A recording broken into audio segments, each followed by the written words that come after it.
There, I'm Clifford Bates, and welcome once again to Reading Aristotle's Nicomachean Ethics.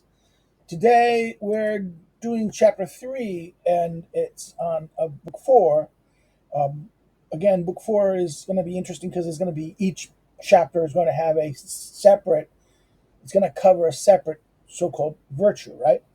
Today's virtue is from the Collins and Bartlett Collins translation, we're going to call it greatness of soul. The traditional word, the word in Greek is megalosokia, which is tradition from Latin magnanimity. This is going to be one of the big points in Aristotle's teaching and classical teaching about the magnanimity, the great-souled man, the question of the great-souled person. And this is really what distinguishes what you can say classical ethics from Christian or post-Christian, Christian and the Christian world, the liberal world, the modern world, which focuses on the idea of equality. Here we have an understanding of the soul that is great, that is superior to other souls, and therefore is the model of that soul in that sense. So let's go look at the text, chapter 3. Um, uh, Greatness of soul, megalosokia, seems, even from its name, to be concerned with great things. And let us first grasp what sort of great things it concerns. It makes no difference whether we examine the characteristic or the person who accords with the characteristic. So therefore, it's not going to be here. He says it's going to make no difference between. In this case, it makes no difference between if we examine whether the person or the characteristic, the person with this characteristic or the characteristic. It makes no real difference. He's saying that's a very interesting point. That it's not. This is not. And sometimes the question was before, was there a difference between the characteristic and the person? And yes, in that sense, right? Here it does not. He says, he then who deems himself worthy of great things is worthy of them, is to be held great souled. Now, let's go talk about the two footnotes, 14 and thing. But the first term, megalosokia, translates magnanimity from Latin, but the term in English has come to mean generosity and liberality rather than the sense intended by Aristotle, right? Magnanimity has over time in English meant generosity and liberality, where this is not meant in that term. The more literal translation, greatness of soul, captures better fully the meaning of virtue, both greatness of its possessor in terms of his virtue, or her virtue, and his or her awareness of this greatness. In other words, it's awareness. This is not a. This person is not a. This person knows his greatness, this or her greatness. This person is aware of it. In other words, it's not false. It's not a false. It's not an arrogance. It's not a boasting. There is, in fact, in many ways, and it's not going to be shy about it or ignore, or it's going to recognize. It sees. In other words, he deems himself worthy of these things, and is. In other words, he perceives himself worthy, and he is worthy. Um, to deem himself worthy, axiom, in accord with the verb axia, one's worth, axia, is central idea in Aristotle's treatment of the greatness of megalosokia. And the verb and its cognates occurs more than 30 times in this chapter alone. This is the axiom, axia. This is worth, right? And 30 times. It's always interesting when a word, in Aristotle's text, when a key concept is used regularly. This is like, in fact, one of the big words used regularly in Book 5 of the Politics is the Greek word to happen, right? The chance, right? And its disappearance at chapter 11 of book 5 is a very important thing. So paying attention to the usage of words and their usage in a chapter may be pay attention to what is said, and therefore that may hint to something. That's always a good thing in studying texts. We pay attention to the argument that's being made and the way it is being said and how it's being argued, right? Now let's continue. For he who does this in a manner concerning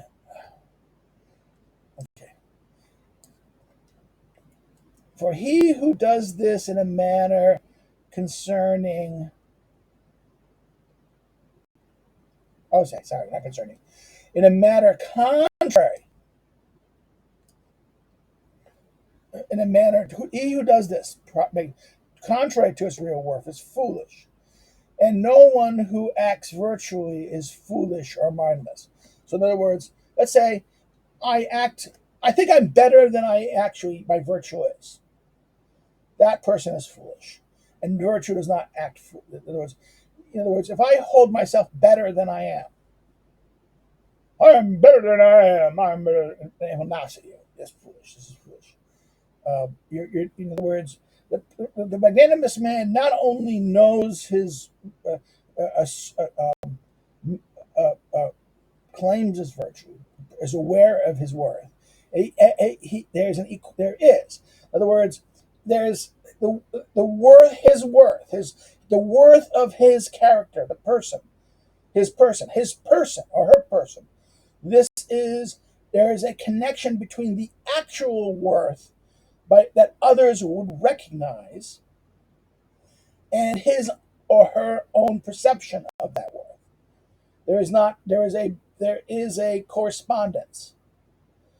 Now the opposite is someone contrary. That there's someone who views himself higher than it. This person, or maybe even the person who values, in other words, it's higher than how it is in the world and how others perceive it. Okay, that's the other problem. How others perceive it too, um, and what it actually is. Okay, that is seeing, the question of seeing and being. That is a problem. People can something could be of importance or value, but people may not see it to be, right. That's always the problem. So, but he says that this is the question: if it has to be, if there's not, if someone acts contrary to his real worth, this person is foolish. Now, and I think this is the double sense.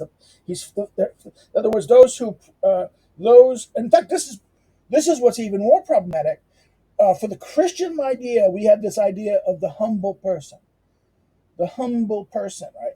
The person who has great wealth, but he doesn't like he will be I'm not all shucks. I'm not that. Well, from this Aristotle's point of view here, that's also foolish to not see your worth, to not know your worth, and that it is a gap between your worth and what the worth is. That is full, and to belittle or don't see yourself having worth when you have worth. That is as foolish as assuming you have more worth than you do. Okay. The person spoken of then is great soul, the one who has the proper worth. In other words, he has great worth, and he recognizes he has great worth. For he who is worthy of small things and deems him, okay, small things. This is a great word. Uh, uh, uh, uh, ma, ma, Small things. This is one. In fact, in book 4 of the Politics, this is book 5 of the Politics. This is one of the small. The issue of small things is one of the causes of strife. And in chapter 4 of book 5, he has a whole section on dealing with small things. So worthy of small things, deems himself worthy of them, is moderate. In other words, he who is worthy of small things and deems himself worthy of small things. He's just here's 16 is the term is softer,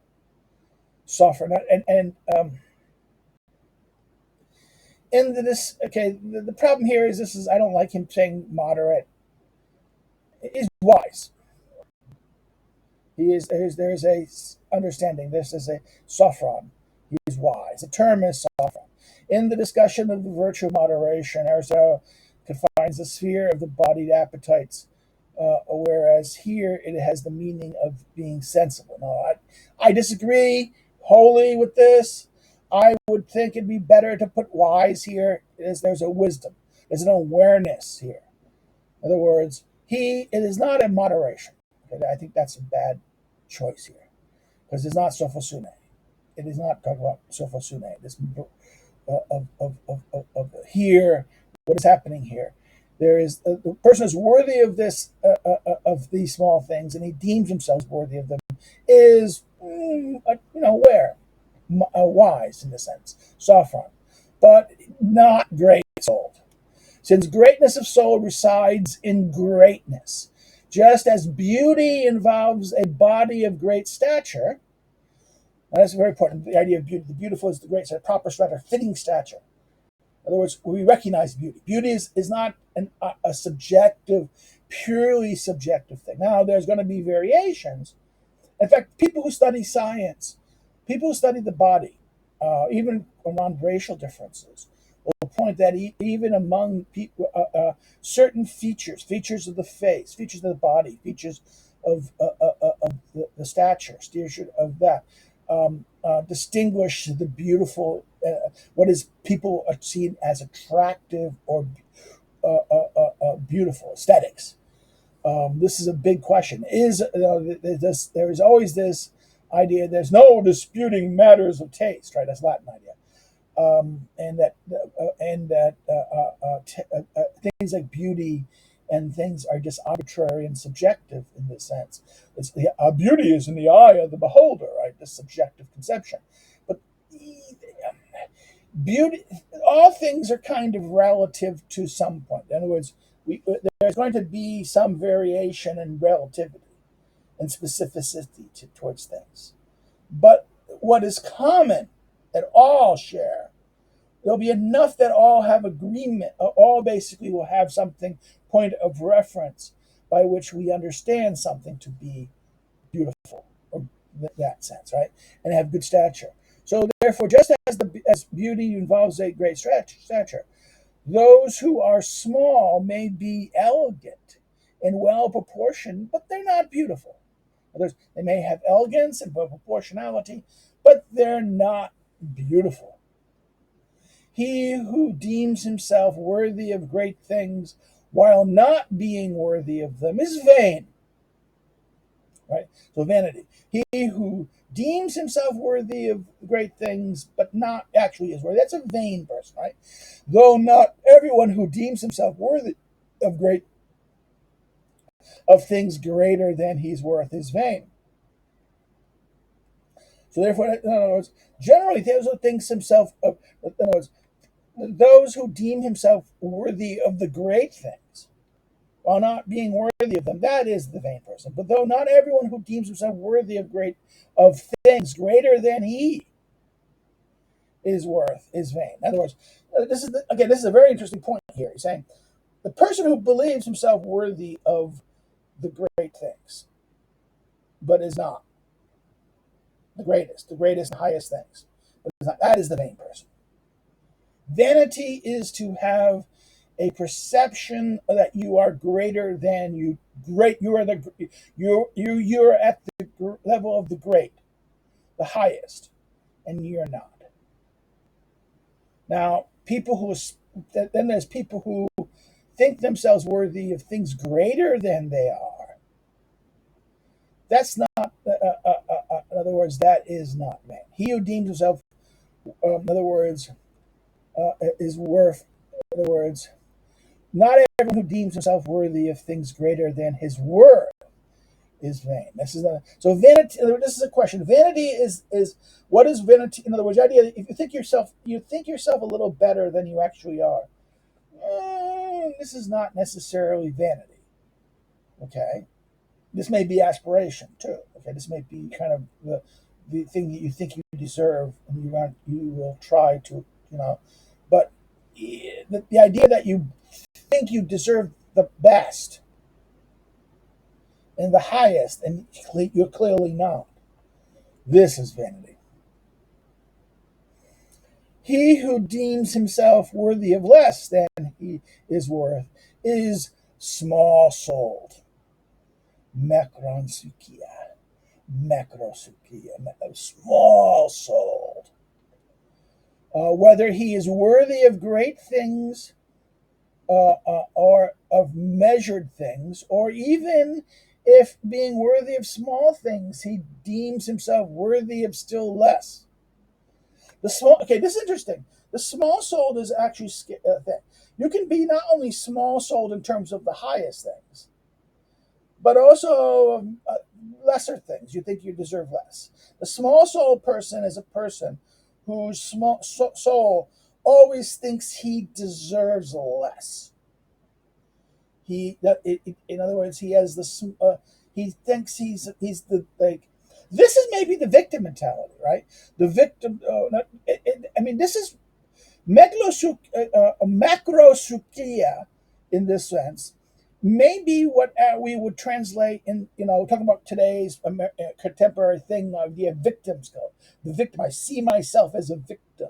I'm always the guy. I'm gonna lose. I'm gonna be bad. The small soul. This is the funny thing. This is the promote leftist ideas. Let's look at intersectionality and the idea of the victim. This idea of the question of the oppressor and the oppressed, and the glorification of the victim, and that everyone sees themselves as who's the agent of the oppressed victim.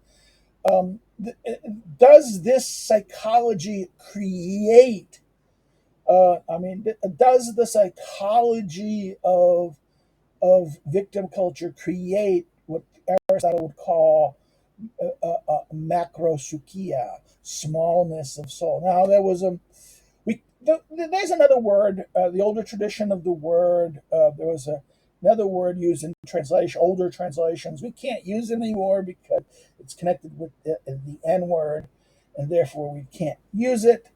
There is this idea of someone it has both this idea of tightness, and without someone who didn't have a soul, who really was so small, petty, and a thing that sometimes microsukia is tied to this. And he says, in other words, he who deems himself worthy of less than he's worth is small soul, whether he's worthy of great things, measured things, or even worthy of small things.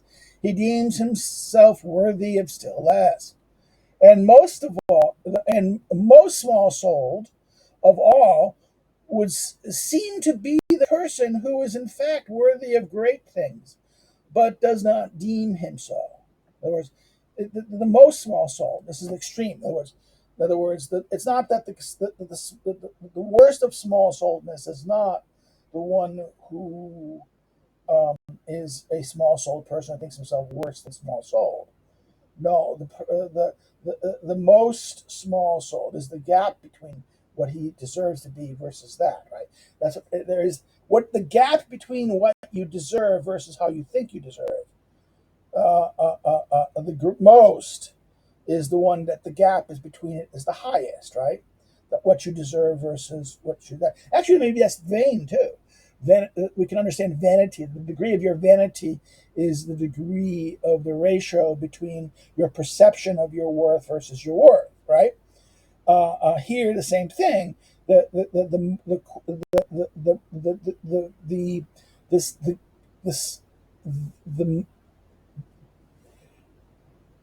the most small soul person has the greatest degree of difference between what his worth is, what he perceives his worth to be, or she perceives his worth to be, and what it is, right? But does not deem so. For what would he do if he were not worthy? For what would he do if he were not worthy of such, of so much? In other words, what would he do? In other words, the question is, what would he do not worthy of so much? The great-souled man, then, is an extreme in terms of greatness, but he is a middle term.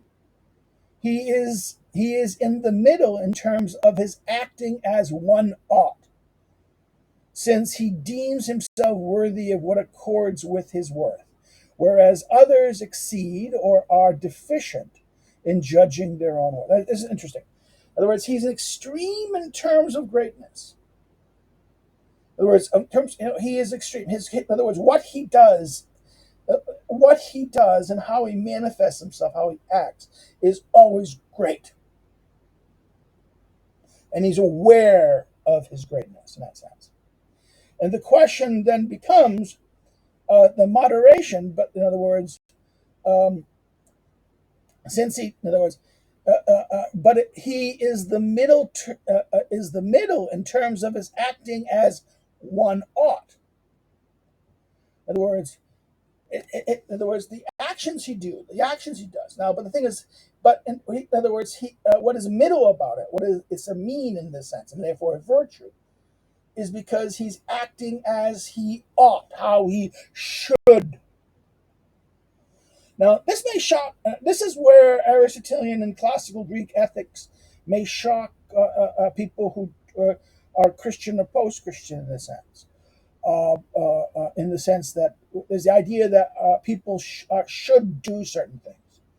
Individuals, and their character should do certain things, and certain people are going, because of their character, are called to do great, important things, but others are not. Doing great and important things is not an EEOC, an equal opportunity situation. Some people are born because who they are, and that their character are of such that they have the potential. You can argue there is this. In other words, they don't automatically. The idea you're here, only you could do that. No, there is an idea that you could fail to do something.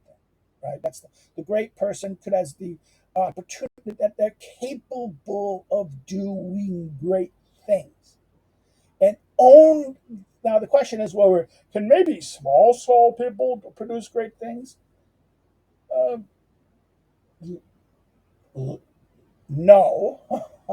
At one maybe at level of luck, chance, right? Accident, not by intention. In other words, not by intended act. By luck, yes. But then the great action is not delivered by choice, deliberation and choice, right? The big thing. And therefore cannot be perceived as a virtue. It's an accident.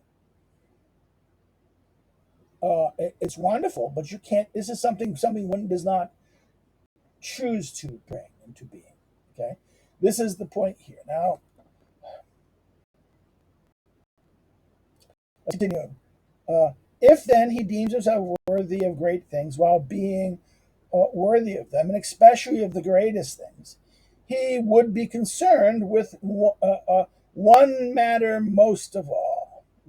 With one matter most of all. So this person is worthy of this. He deems himself worthy while being worthy of them, and especially of the greatest things. He concerns with the one matter most of all. That thing that he is supposed, that important thing. Worth is spoken of in relation to external good, right? And we would posit as the greatest of these that in which we assign to the gods, right? The worth of the goods, external goods. And we would posit as the greatest of these that which we assign to the gods, that at which people of worth aim, and that which is the prize conferred on the noblest people. So, in other words, these are the relation external goods. The worth is spoken of in relation to external goods, right? In that sense, worth and the recognition of worth, and we posit the greatest of these external goods as the things we assign to the gods, and to which people of worth aim, and which is the prize. These external goods that are the highest, and that are what we would consign to the divine, the gods, right? Give to the gods, give to the divine. In other words, thus this okay. Uh, uh, uh, and this is kind of the honor we give. In other words, honor is such a thing. Honor. This is okay. This is a prize we do. Honor is a worth. Honor is such a thing. So honor is something we give. It is an external thing. Honor isn't something inside ourselves. Honor is something we give. Honor is something we get. It's a good in that sense, external thing. It is. This is something we give to the gods. Honor. We honor the gods. We show honor to the gods. What is honor? The question of what is honor? That is a big question. What is honor is kind of a sign of respect. We recognize their worth. Honor is the recognition of the person, things, or something worth. Its value, its worth, its importance. Okay, that's what honor means. Honor. Thus, the seek honor is that you want people to recognize you. Those who seek honor want to be honored. Okay, and therefore the question of how you're honored and who honors you. If this is a big problem, honor is because you want the people the honor of the noble and beautiful people is better than the honor of the low and the vulgar people. Not the same. In other words, who's honoring you determines the real honor in that sense. If the honor is preferred by the noble and the beautiful, this is more choice worthy than the mere honor, the respect and honor from the vulgar and the many. So let's continue here for this, right? He goes, honor is such a thing, and since it is the greatest of the external goods. So honor of the external goods, honor seems to be the highest external good in that sense. The great-souled man, then, is concerned with honor and dishonor in the way that he ought to. The great-souled man is concerned with honor and dishonor in the way that he's ought to. In other words, he's going to accept honor and dishonor in light of how he ought to.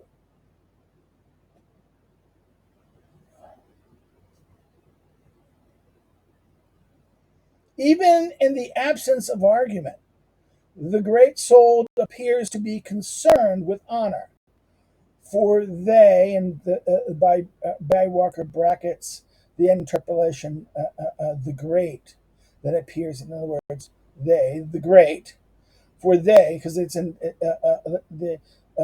brackets, Baywater brackets as an interpolation of the term the great, right? For they, I think the manuscript says the great. For the great deem themselves worthy of honor most of all, and accord with their worth. In other words, that is their worth. For they, the great soul, is that they are the great. They deem themselves worthy of honor most of all. The great receive themselves honor most of all, and accords with their worth. But the small-souled person is deficient in relation to his estimation of himself and the worthiness of so therefore the small-souled person, the microsukia, person, a man, is deficient in relation to his estimation of himself, right? The worthiness of the great-souled man, and also what? Not only himself, but also the worthiness of the great-souled man. He's going to say, no, no, no. The micro great-souled man look at the great. The small soul will look at the great souled man and say, "Oh no, no, he's not that." He's going to not only misjudge his perception of himself, he's also going to what he says here of and the worthiness of the great souled man. He's going to have is deficient of the worthiness of the great soul. The small soul, and different small soul people, and many people, the greater variety of people in the world are going to be small souled, and therefore, when the small souled look at the great soul, they say, "Oh, they're not that great. They're not that great. Their shit don't stink." What they perceive them, they might perceive them as vain in that sense, right? Um, um,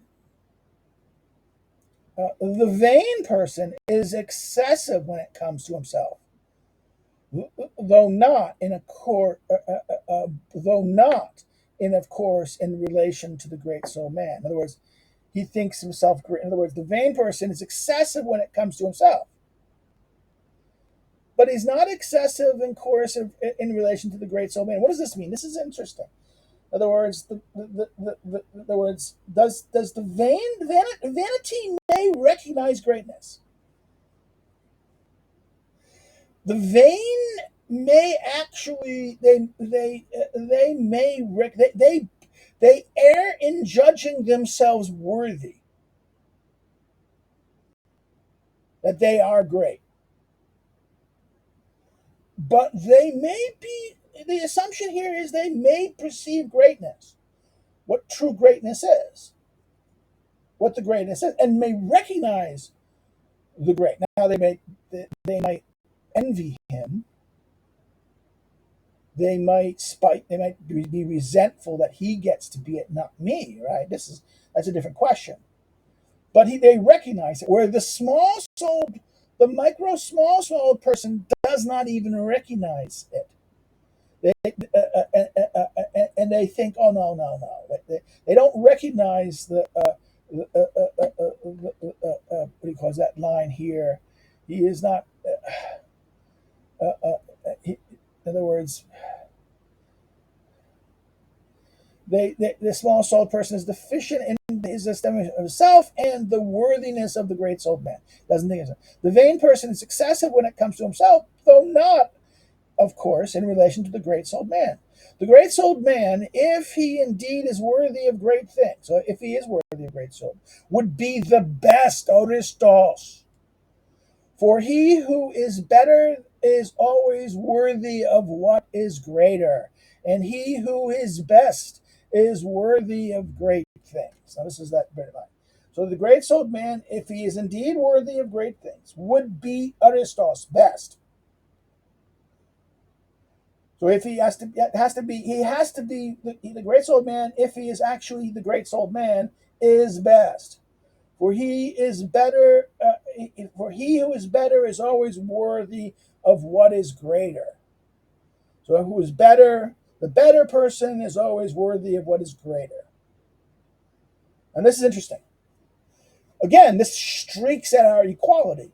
Everyone deserves best. Everyone deserves to even have an access to the equal. But no, not true. Only the best deserve the best. What is better?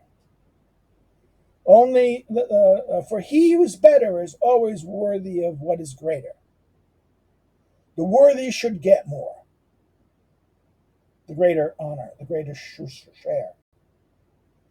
And the people who are not worthy should not get the great. They should get what they deserve. That's justice. That will be justice when we look at justice in Book 5.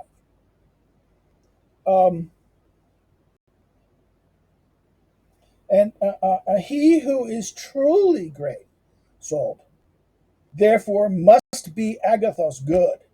And what is great in each virtue would would seem to belong to the great souled man. So therefore, this way, but this actually is kind of interesting here. He who is great souled, therefore, must be good, and what is great in each virtue. In other words, what is great in each of the virtues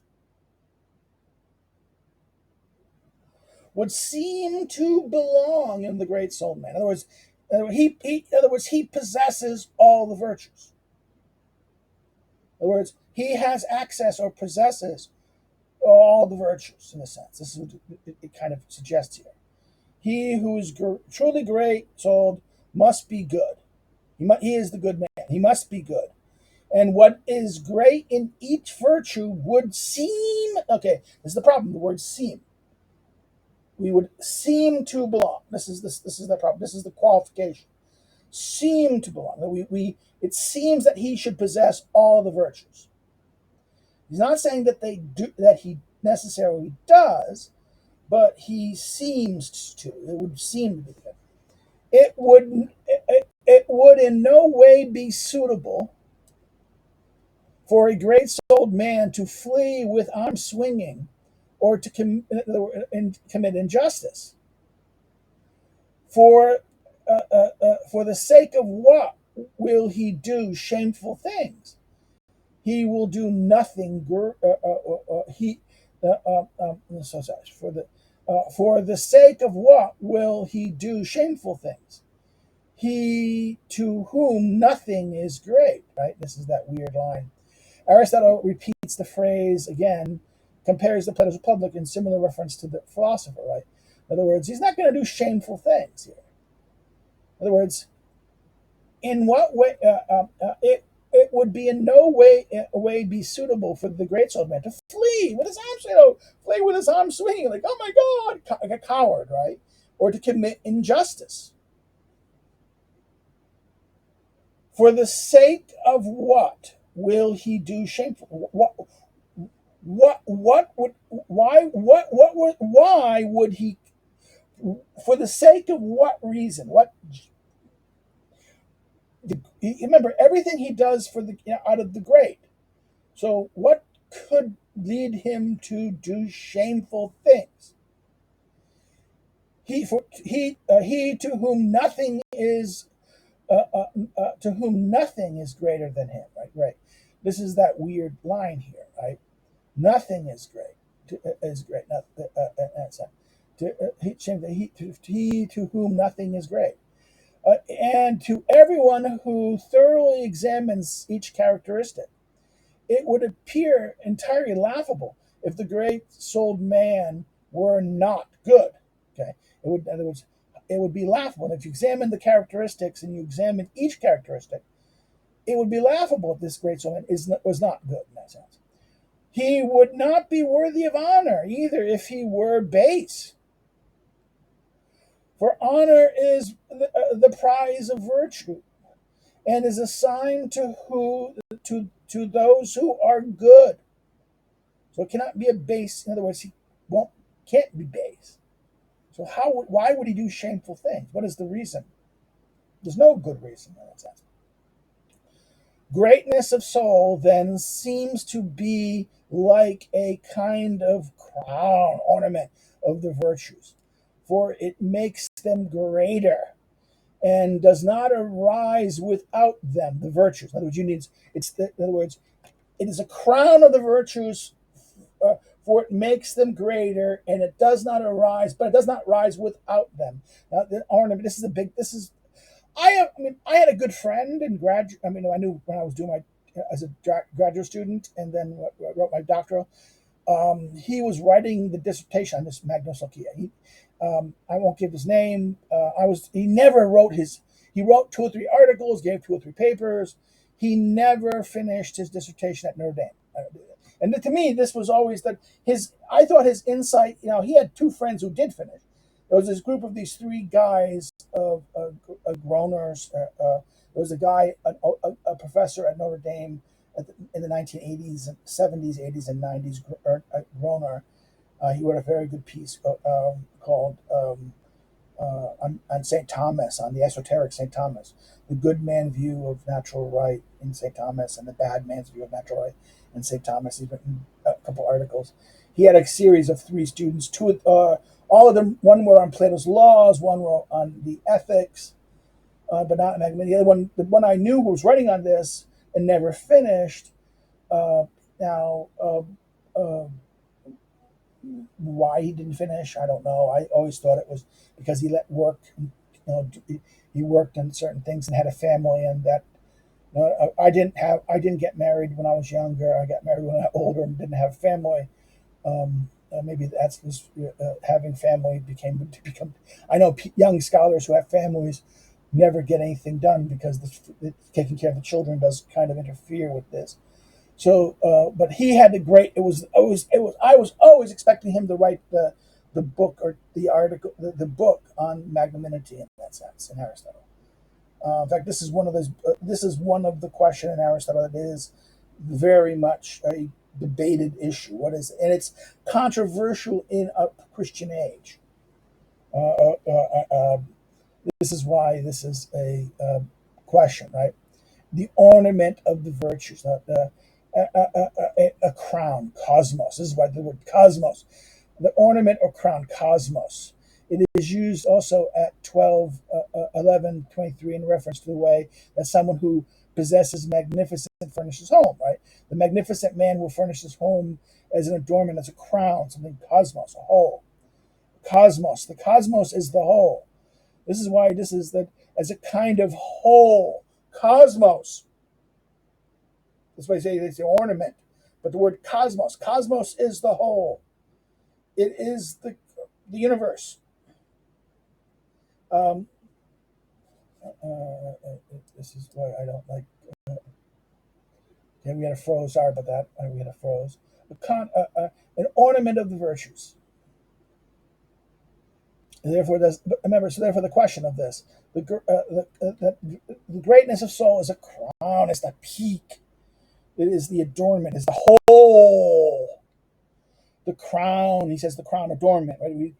In fact, that's a line in Magnificence. About the person adorns his house in a proper fitting way, because it shows well here this is why the question, if you understand chronos as mere ornament, then this is not necessarily, then is it ornament, magnanimity of all the height, or is it the peak of the virtues? Is it the whole? Is it the cosmos, that encircles all the other virtues? This is a very interesting dimension. This is a very big problem in that question that raises issues. For this reason, it is difficult, in truth, to be great souled, for it is not possible without gentlemanliness. Now, this word is the correct one. Kaloka agathia. The noble, the kalos and the agathia, goodness, right? Kalos, this term literally applied to Greek, to the gentleman. Right? The beautiful, okay, remember, kalos means nobility, noble, beautiful too, kalos. The beautiful and the good. I always preferred the kalos more beautiful, emphasize the beauty. This idea, the beautiful and the good. The gentleman is the beautiful and the good ones. They're the noble, the beautiful, noble, and the good. This is the gentleman. This is why they talk about the gentleman. Therefore, this is why it's a very important aspect here, that you cannot separate this issue. It's not possible to be that without being beautiful and good. And good too, agathos. It is especially in matters of honor and dishonor, then, that the great soul man is concerned. He will take pleasure in a measured way and in great honors, and those that come from serious human spudaios, the spudaios, Spudaios human beings, serious human beings, on the grounds that he attains what is proper to him or even less. For there could be no honor worthy of complete virtue. There can be no honor worthy of complete virtue. But he will nevertheless accept it inasmuch as they have nothing greater to assign him. In other words, he wants to be, in other words, the honor must come from the serious human beings.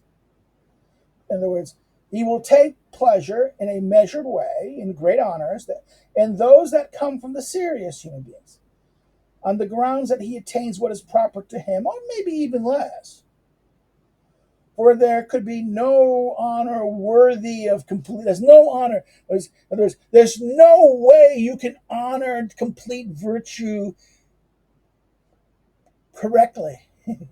There's no honor worthy of it in that sense, right?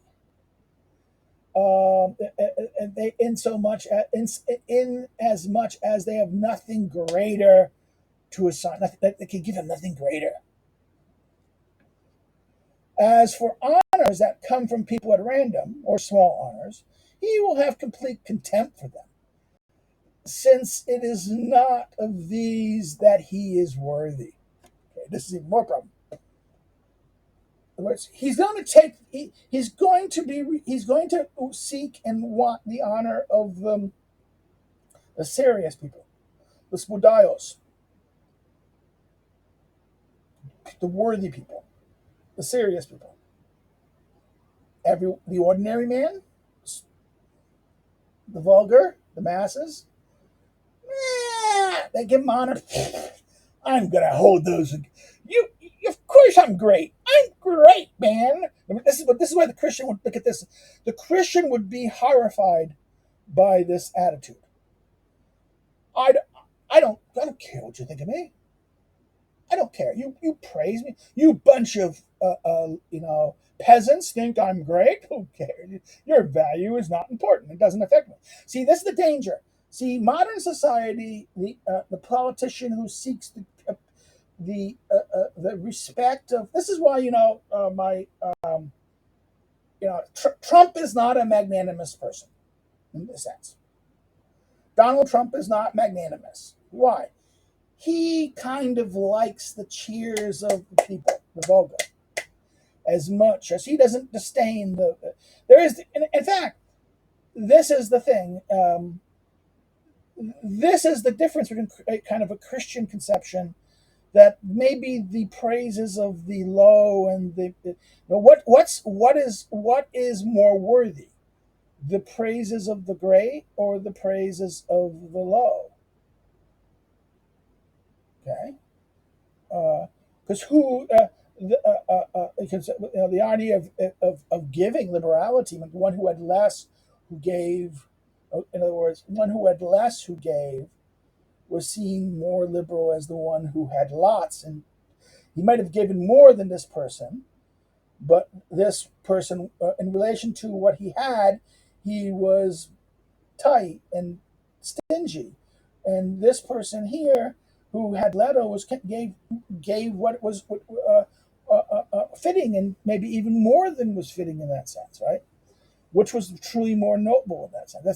This is that line in the Gospels where Christ asks whose gift was greater, the rich man or the lady who gave that one obol.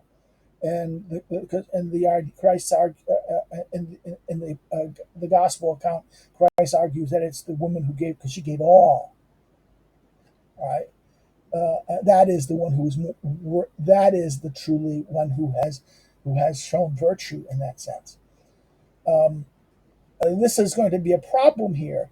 Therefore, the honor given. The question is, as the low who give the honor. The question is honor, giving honor the same as giving the coin? This is the problem. See, once we understand the Christian metaphor, and then we maybe misapply. This is what happens with Christianity. We will misapply, because of Christianity. We misapply the discussion of the giving of the money, the poor person giving the only coin that she had, right? and at the same time as the receiving of their respect and honor. We have to remember it was the same. In fact, this is the problem of the gospel account, is the story of Christ coming into the thing. The people who cheered and honor him, the people who cheered and honor him coming in on Palm Sunday, are the same people who will jeer and scream for his execution on Easter, not Easter, but on Good Friday, right? They are the same people who, in other words, it's not the one. That's the problem with this. This is, in fact, this is the Aristotelian great souledness. The great souled man does not seek the honor of those who are below him. He knows that that their honor is not worth anything. Their honor and their praise is not worthy, because they do not know what true worth is, right? So therefore, this is what it is. As honor that come from people at random or small honors, you have complete contempt for them. This is why, since it is not of these that he is worthy. This reminds me of the great play. This is the great play by Shakespeare, Coriolanus. Not seen Coriolanus? Go watch Coriolanus. There's two recent versions. There's the British National Theatre did a version with Tom Hiddleston, and then there is a couple. That was like a decade ago, and but there's also another version of it done by Richard Fiennes. I think Richard Fiennes, where he plays the movie of this, and it's more set in a modern setting versus one set. I think this is a perfect example um, of of to understand what Shakespeare kind of catches, and also shows the problematic character of this great souled person, magnanimity in the sense, right? The case, because he's not, since it is not of these that he's worthy. The case of dishonor is similar, for it will not justly pertain to him. In other words, people who dishonor him doesn't care about that. Why? Because it doesn't pertain. It has no relevance to him. There's no dishonor that can be given to him that it will stick. He just will look at the contempt. People who just get anger and shame on him, try to shame him, or won't be shamed. Because why? It has nothing to pertain to him. The great souled man, then, as was said, especially concerned with honors, but he will surely be also disposed in a measured way towards wealth and political power, as all good and bad fortune, however it may occur. In other words, he will not. In other words, he will not. He will be disposed in a measured way. In other words, he won't seek wealth for wealth's sake. He won't be. He would like. He will. In other words, he'll be disposed well towards it. He was appropriately disposed to having wealth, because and also what? Because you're gonna have resources. He's gonna need wealth to be able to do great things. So he needs to have that. He will see his wealth as something fitting for him, so that he can deliver and do the great that he has the capacity to do. The great he should do, and he should have power, political power. Uh, uh, uh, uh, uh, uh, uh, uh, uh, I think this is Dumas, right? I think it is. I always have problems with it. When I see the translations, I want to, I can't always go to the Greek and say, oh, that's perfectly that. But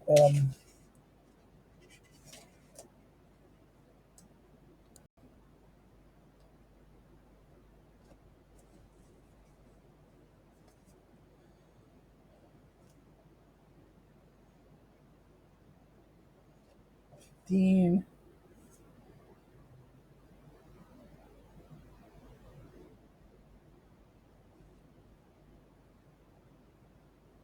15.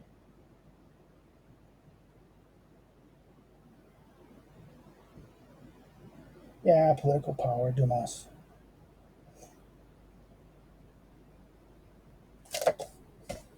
Not arche, not rule. Has wealth and political power, as well as all good and bad fortune. In other words, as well as all good and bad fortune. He's well disposed to even bad fortune. If bad fortune falls on him, he doesn't care. He's not ruined by it. He will accommodate. So good and things outside of his control. However, it may occur. However, it may occur. In other words, he will be neither overjoyed by good fortune nor deeply grieved by bad fortune. In other words, he's not gonna say good for, oh yeah, I love it, oh yeah, thank God, yeah, and then misery. No, he's not gonna be grieved by bad fortune. He's gonna have it again. He's going to be in a measured way. He's gonna be has a measured so far soon, and I think measured in here is I think moderate. This is why moderate is not liked. There is something sophos. He does possess sophos, sound-mindedness, an understanding of what is measured, and that's what is measured, what is right. So he will take the good and the bad in a measured way. He will neither be overjoyed by good fortune nor deeply grieved by bad fortune, for he is not disposed. He is not disposed even towards honor as though it were a very great thing. And political power and wealth are choice worthy on account of the honor they bring. So therefore, in other words, even honor is not the greatest good for him or this person, the great soul. The great soul, for he's not even disposed even towards honor as though it is a very great thing. In other words, the very great is there's no equivalent of this. The honor is the best. Honor is the best you can. Honor is the best. It doesn't match. It's not a. It is not the greatest thing. It is not the thing that is really worth what he is. It is it is a something that it is the best that can be offered. Right? That's why it's not the highest thing in that sense. It is not the greatest of things. It's not if they disposed towards honor, even though it as though it were a very great thing. And what political power and wealth are choice worthy on account of the honor they bring. In other words, I choose. In other words, I wealth and that again, and also to do great things. So these are means. These are tools. That political power and this are honors in that sense. They're the kind of thing that's associated with honor. They come with honor in that sense. At any rate, those who possess them wish to be honored on account of them. So therefore, this is the problem, right? People who have political power and wealth, those who possess them, they have a desire to be honored. They think, in other words, this is what the people, wealth and power, political power, we think because we have them, we should be honored because for having it. No, they're not the same in that sense. They come with honor. They usually they are the things that usually accompany honor. They're in political social science terms. They tend to correlate with each other, occur at the same time, right? But they're not necessarily causally related. There is correlation, but not causation. You could say one causes the other. This is they're there. This is the problem. Therefore, this is not why you can have people who have this, but they don't necessarily get honor. They want it. They think they deserve it, but they may not get it, right?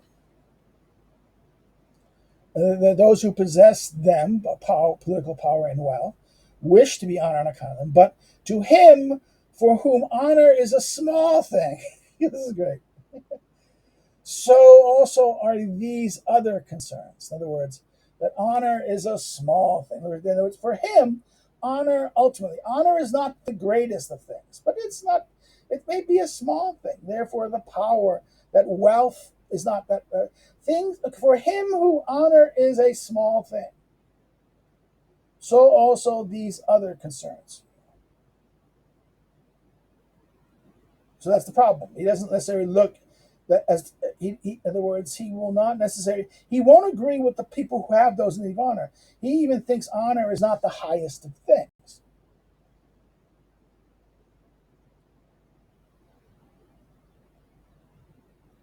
Hence, the great souled are held at to be haughty. Haughty means thinking they're better than they are, right? Hence, the great souled are held to be haughty. But instances of good fortune too seem to contribute to greatness of soul.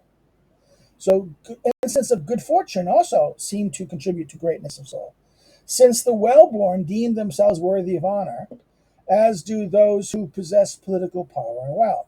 So, therefore, the well-born, the people who have power and wealth, this can be done because of fortune, right? And they think they deserve great things, honor. They deserve honor, and to contribute great. So these people deem themselves worthy of honor, for they are in positions of superiority, and everything superior in point of goodness is more honorable. In other words, if they're in positions of superiority, and everything superior in points of terms of goodness is more honorable.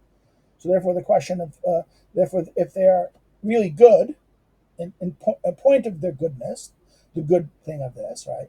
That they are good born, they have wealth, and they have political power.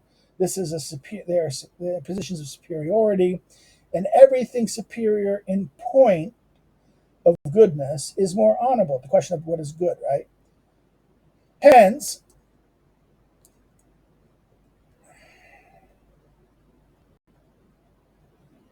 yeah, this is going to be one of the long chapters.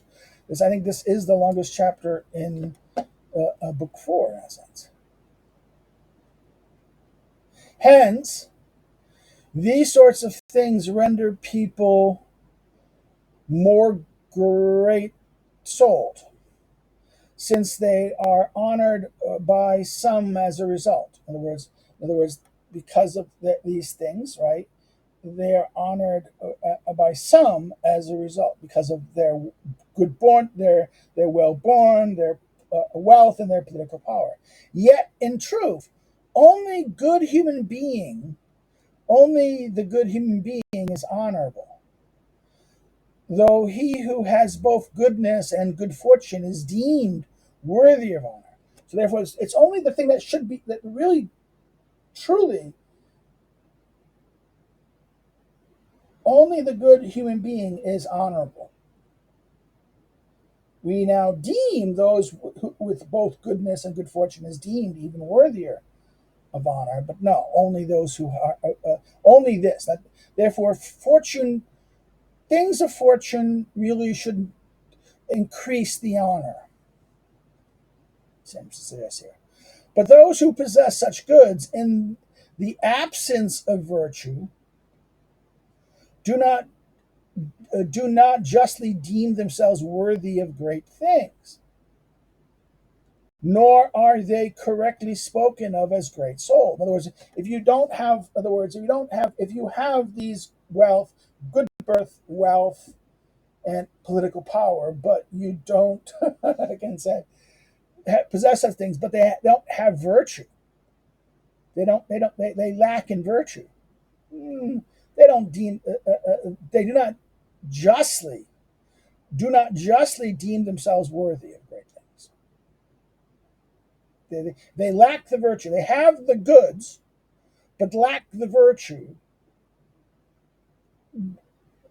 they should not deem themselves worthy of great things, nor are they correctly spoken of as great soul. In absence of complete virtue, the whole virtue, the complete virtue, neither of these is possible. In other words, you can't be either able to do great things. You don't have complete virtue. You won't. In other words, you may have good fortune, and you may have good fortune may have given you good goods, some goods, worthy goods, things that normally correlate with the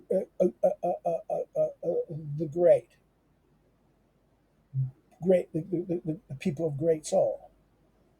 But you don't have the virtue. In other words, these goods, good birth, uh, these tend to correlate with the characteristic of being great, being a great soul.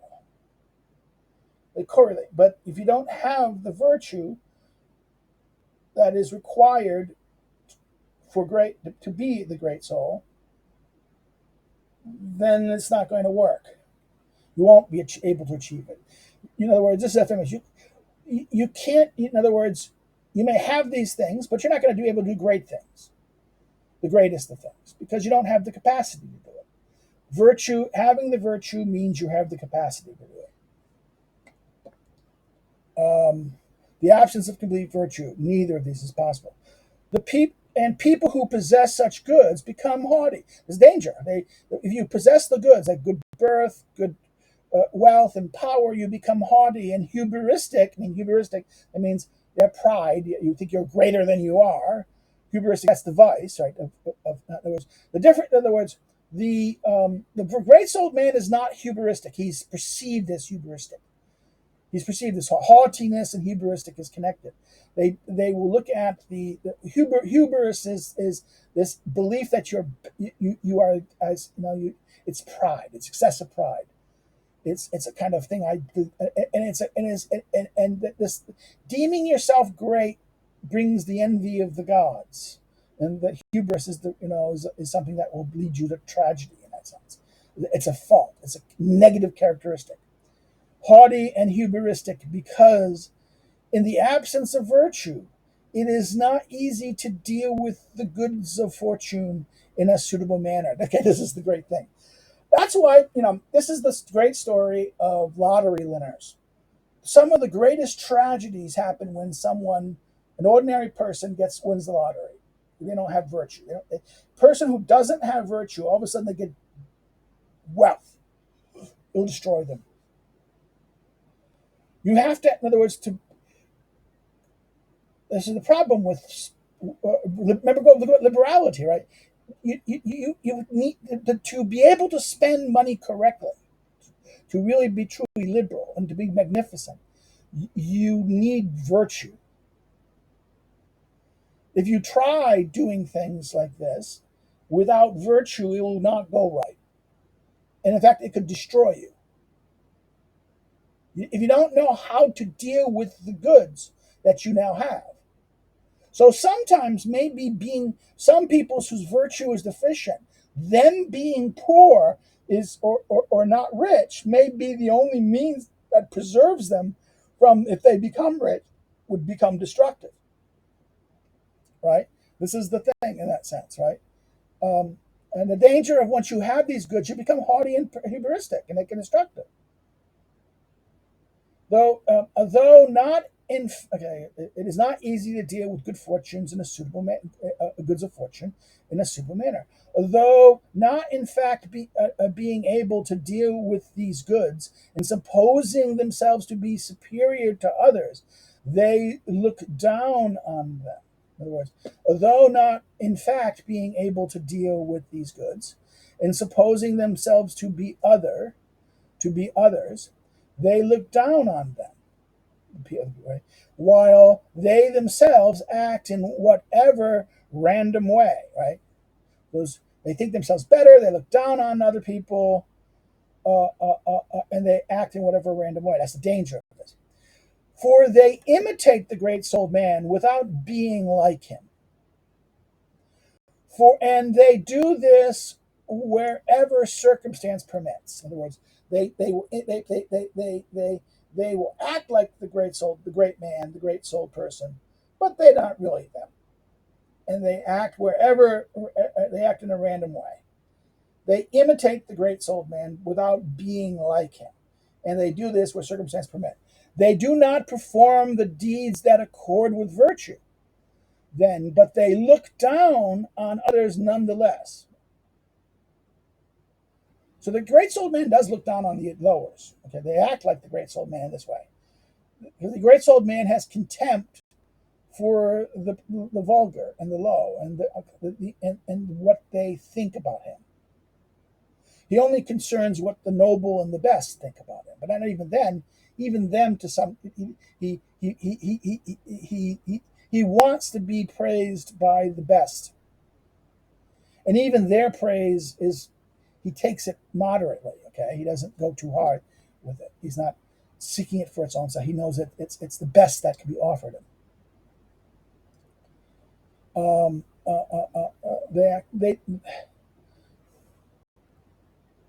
For the great-souled man justly looks down on others, since he holds a true opinion of himself, whereas the many do so in a random or arbitrary fashion.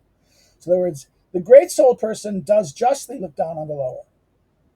In other words, he's doing it. His judgment is correct, whereas their judgment is not correct. They're false, and it's arbitrary.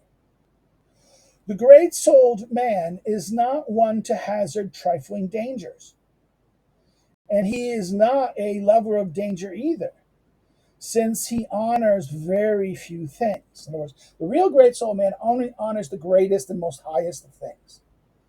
So he's not going to hazard trifling small dangers, and he's not a lover of danger either. But he will hazard great dangers. And when he does, he throws away his life on the grounds that living is not at all worthwhile. 21. The translator here renders the ambiguous phrase, living at any cost is not worthwhile. This is probably, the phrase is, living at any cost is not worthwhile. Perhaps rightly, okay? The alternative we offer, while arresting in its import, makes sense of the suggestion that the great-souled man will throw away his life, and of Aristotle's repeated statement that nothing is great to such men. In other words, he'll throw away his life in that sense. In other words, the translation is living at any cost is not worthwhile. This is that line. This is why this is the translations of here is kind of like playing around with this passage here. So, in other words, he will throw away his life on the grounds that a living is not at all worthwhile. The line is that living at any cost is not worthwhile. He is also the sort to benefit others, but is ashamed to receive a benefaction. In other words, he's going to benefit other people, but he's going to be embarrassed by giving someone rewarding him. For the former is a mark of one who is superior, and the latter is one who is inferior. In other words, the one who gives, he will benefit, the sort to benefit others. This is the superior person. The idea of the superior person helps the others. To receive benefit is to be less. It is inferior. In other words, the shame to receive a benefaction. In other words, he prefers to be a giver, not a getter, because the giver is the greater actor, and the getter is someone who is the one who gets and receives and is the inferior, right? He is disposed to return a benefaction. In other words, he returns a benefaction with a greater one. Someone gives him something, he gives something greater back, right? Since in this way, the person who took the initiative, the original benefaction, will owe him in addition and will have fared well thereby. In other words, you've done something good for me, now I will do something even greater for you. So therefore, it is that I don't owe you, you owe me in a sense, right?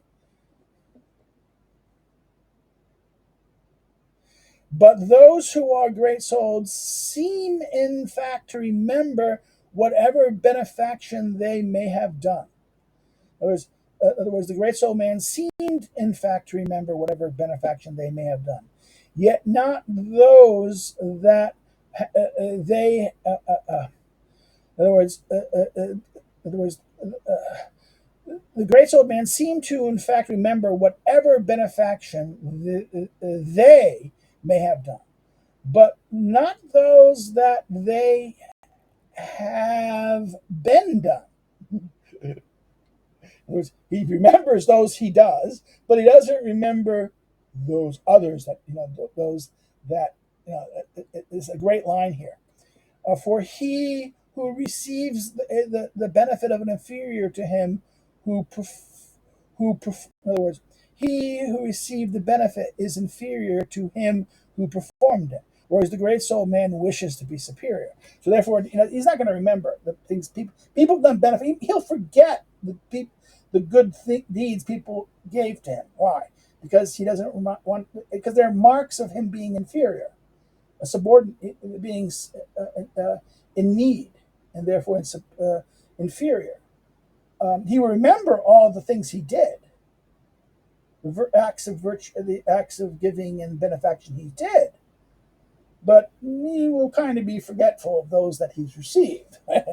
In that sense, and they seem to hear about the former with pleasure, right?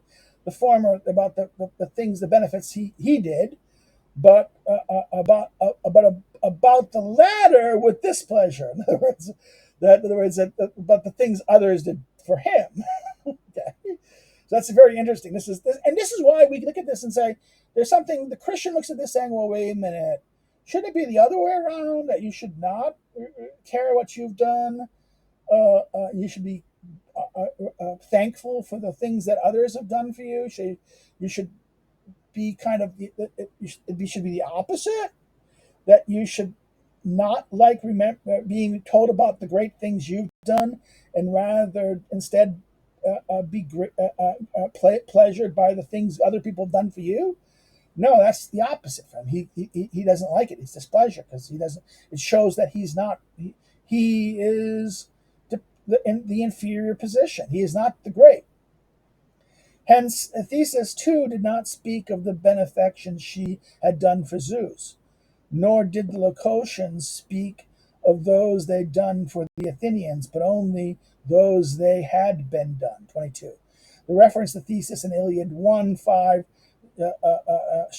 in fact, she does refer to the good she has done to Zeus, only in the general sense. Zeus, Father, I have benefited you among the immortals, either by word or by deed. It is not certain what she claims, but the Laconian about the Laconians referred to, according to the scholastics, of course, the historian Callisthenes, it refers to the event at 369 when the Spartans sought Athenian aid against the Thebans. But if so, Xenophon's account of the relevant Spartan speech does not bear out Aristotle's claim. Xenophon's Hellenica. So it's what is the claim that the idea of the Lacedaemonians did not. In other words, they speak of the benefit they did. In other words, they speak of those they had done for the Athenians, but only those they had. In other words, they speak of those they had done for the Athenians, but only those they had been done. In that sense, it belongs to the great souled also to need nothing, or scarcely anything, for to be eager to be in service, and to be great in the presence of people of worth and good fortune, but being measured towards those of a middling rank. So therefore, in other words, it's the great souled man is in need of nothing and scarce of anything, but is eager to be of service and to be great in the presence of people of worth and good fortune, but measured towards those of middling rank. So he's not gonna, he's gonna be comfortable and like this. He's gonna be, more of equal things, equal behavior here among the great and the of that people of good worth and good fortune, right? But those of middling rank, he's going to be more measured. For it is difficult, for it is a difficult and august thing to be superior among the fortunate. It's a difficult, in other words, that's very difficult and august thing to be superior among the fortunate. But it is easy to be that away among the middling sorts. And to exalt oneself among the former is not a low-born thing. In other words, to exalt oneself among the former is not a low-born thing, but to do so among the latter is crude. So therefore, it's not a low-born thing to be say I'm better than the high-born in that sense. I'm something greater than you. This is not something low-born, appropriate in that sense. But it is to do so among the middling sort, right? It is not a low to exalt oneself among the former, the fortunate and the well-born, the people of worth and good fortune. This is not a low-born thing, but it is crude to do so among the middling. This is crude, just as is using one's strength against the weak. Again, this idea that you're going the very weak and using your complete strength against the weak, that's a little bit too much. The argument goes here. It belongs to the great souled man also not to go in for the things that are generally honored or in which others hold first place. In other words, he's not going to, in other words, it belongs to the great souled man also not to go for the things that are generally honored or in which others hold first place. And he is idle and a procrastinator. In other words, and he is idle, doesn't really, he's not active. He's not ambitious and always wanting things, to do things. And is a procrastinator, is not necessarily going to be, he's going to hesitate to act. Except wherever either a great honor or great deed is at stake. So if it's at ordinary things, ordinary honors, honorary things, he's gonna procrastinate. He's gonna be idle. He's not gonna be wishing to do everything. He's not gonna do every good thing, everything. I did if you honor it. No. He's only gonna go after. He's only going to be active and thing about what the great honors. He's going to be about ordinary honors and things like this. He's going to be an idle and procrastinator, except wherever a great honor or a great deed is at stake. He is disposed to act in a few affairs.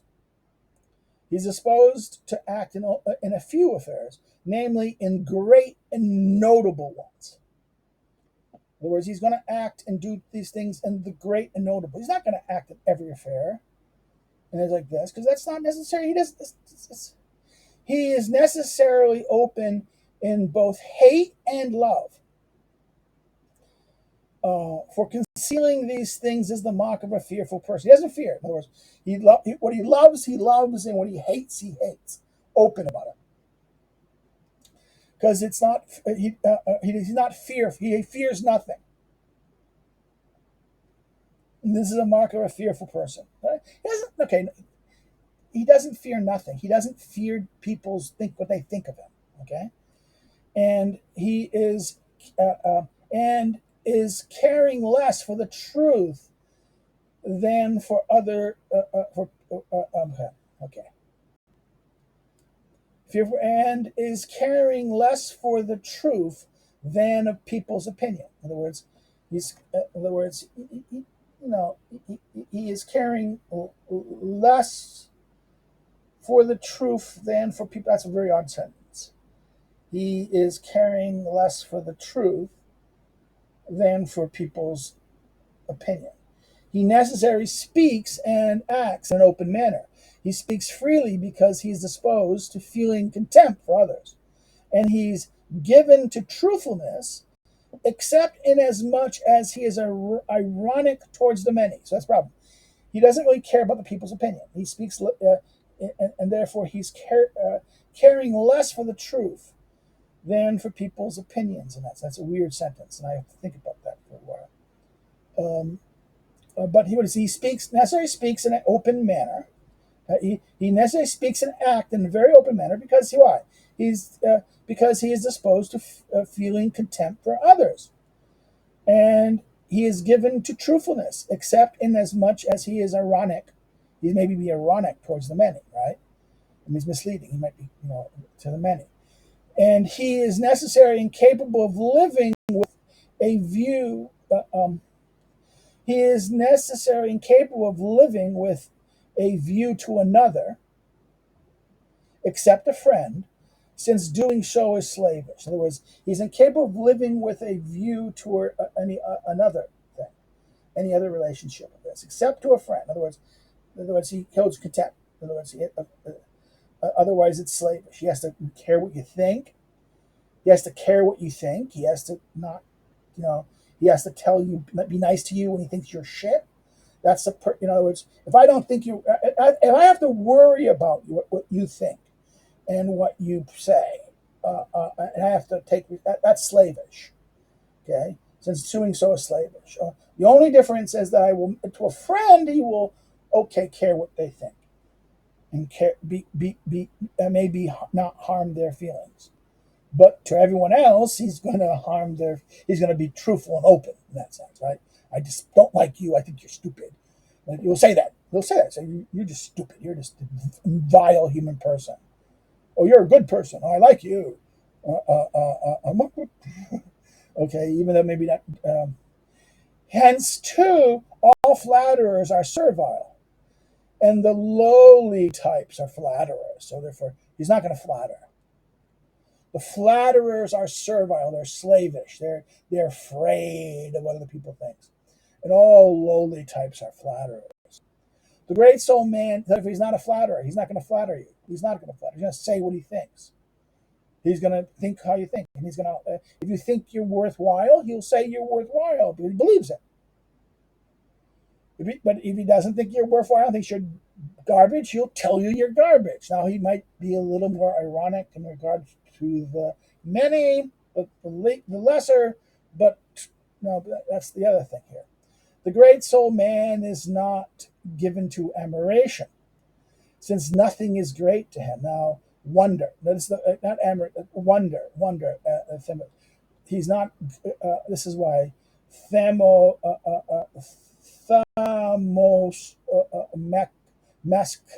okay.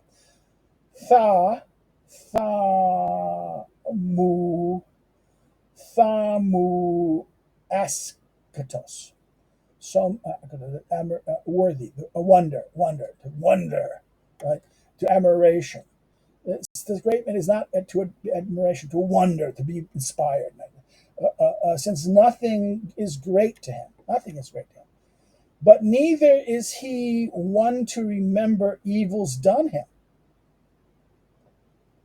In other words, neither is he one to remember evils done him, for it does not belong to a great soul man to recall things with a grudge, in particular evil done him, but rather overlook them. In other words, he's going to overlook them. You do harm to me, but I don't care. I'm not going to hold a grudge. It's not going to be done with a grudge. He's not going to specifically remember evils done him. It does not belong to the great soul man to recall with grudge, and particularly evils done him, but rather to overlook them.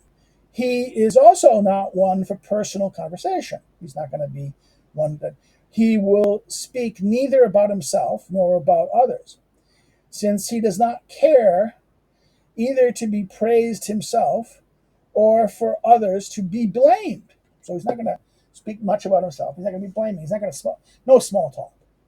He's not going to engage in personal conversation, for he speaks neither about himself nor about another. For since he does not care either to be praised himself or to others to be blamed, nor in turn is he given to praising others.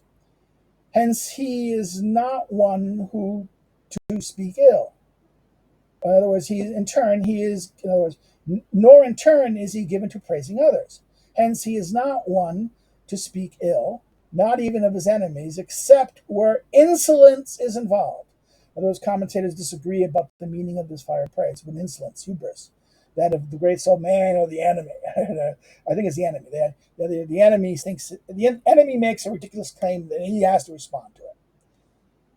In other words, that he is not one to speak ill, not even of his enemy, except when insolence is involved. And the question is it his insolence or the enemy's insolence? I think it's the enemy's influence. When it comes to necessities or small concern, he is least of all given to lamentations and requests for help. So comes the necessities and small concerns, he's not going to have lamentations about them or requests for help, since it is the mark of a serious person to be thus disposed towards these. In other words, the spoudios of a spoudios should be disposed towards the necessities and small concerns. You take them in stride. You don't have lamentations and help me. Since he is such as to possess beautiful, he is such as to possess beautiful and useless things more than useful and beneficial ones. He will possess beautiful and useless things more than useful and beneficial ones. He is such as to possess. For this is more the mark of a self-sufficient person. In other words, a self-sufficient person doesn't always. In other words, he is such to possess beautiful and useless things more than useful and beneficial ones. For this is more the mark of a self-sufficient person. That's a very interesting point. That the self-sufficient person is going to be have beautiful. He has enough that he doesn't. That's a very interesting point about self-sufficient. By Takos, self. Also, slowness of movement seems to be the mark of the great-souled man, as well as a deep voice and steady speech. For he who is serious, spoudios, about few things, is not given to hastiness, nor is anyone ever vehement who supposes that nothing is great. In other words, whereas a shrill voice and a quickness results from these. So if you don't, in other words, he is a deep voice because he's going to be hasty, nor is anything vehement who supposes nothing is great. Whereas a shrill voice and quickness result from people who think about what is great. In other words, they're going to be over. Nothing is great. He's going to be taking. This is going to be interesting. He is going to have deep voice and steady. He's going to be slow movement. He's going to be deliberative, slow in that sense. Deep voice, steady speech, not shrill voice and quickness. That's the person who's not that have this. Such then is the great-souled man, whereas he who is deficient is small-souled, and he who exceeds is vain. Right. So the deficient who lacks it is the small-souled has too much is vain. The small-souled macrosukia is the one who is small, thinks he's less worth less, and the one who sees he's more the vain. These people too do not seem to be bad, since they are not malefactors, not people who do bad things, malefactors, bad actors. They are not malefactors. Though they do err, they're not true. What they do is not true. They're in falsehood. They're false. They err. They err what is right. For the small-souled person, even though he is worthy of good things, deprives himself of those he is indeed worthy of, and he deems himself to be he seems to be in some way very bad as a result of not deeming himself worthy of good things, and to be ignorant of himself. He otherwise would long for the things he is worthy of, since they are good. Right? He should long for the things that he's worthy of in that sense. So he's good. He should be good for them. So that maybe this is where the victim mentality is not necessarily like that in that sense. The victim mentality that is the problem. Is that the victim mentality may not be perfectly a result of small souledness. The small souledness doesn't think he's worthy of it, right? He doesn't think he's worthy of it. Whereas the victim mentality thinks he's worthy of it, but thinks other people prevent him from being it. So there is this aspect of envy and this idea of being that other. I am not what I should be because these other, right? That's the other. That's it's there's no other involved in the small souled. Okay, so therefore, small souledness is not as vile. The small souled person is not as vile as the victim mentality person in that sense, right? Um,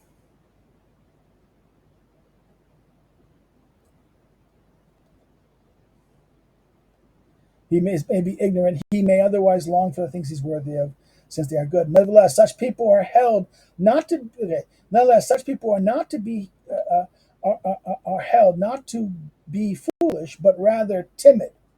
So therefore, this is maybe I disagree with my earlier point that this person is not foolish, but timid. The small soul is maybe timid, unless it's too great, then it becomes okay. Some people are not foolish, but rather timid. Yet such an opinion seems to make them even worse. Such an opinion seems to make them even worse. For everyone aims at those things that accords with his worth, whereas a small soul refrains from even noble actions and pursuits on the ground that they are unworthy of them. That they are unworthy of them. And similarly, the case also with external goods. Right. The vain people are foolish and ignorant of themselves, and manifestly so. For although they are not worthy, okay, the manuscript is so, or something as if they are worthy. For they are not worthy, or some as they are worthy, as if they are worthy. Right, that's two different things. They try their hand at things people honor, and then they are found out. They deck themselves out when it comes to their dress and appearance and things of that sort. They wish for things of good fortune and for these to be manifestly theirs. And they speak about these things. Now again, they speak about themselves as they speak of these things or speak about themselves on the grounds that they will be honored as a result. Oh, I speak about my great things. I think my fortune and that. They think they get honored. They think they'll be honored because of this, right? So therefore, they deck themselves out when it comes to their dress and appearance. They wish for things of good fortune and for these to be manifestly, those good things of good fortune, be manifestly theirs. And they speak about these things or about themselves on the grounds that they will be honored as a result. But smallness of soul is more opposed to greatness of soul than vanity is, for it both occurs more often and is worse.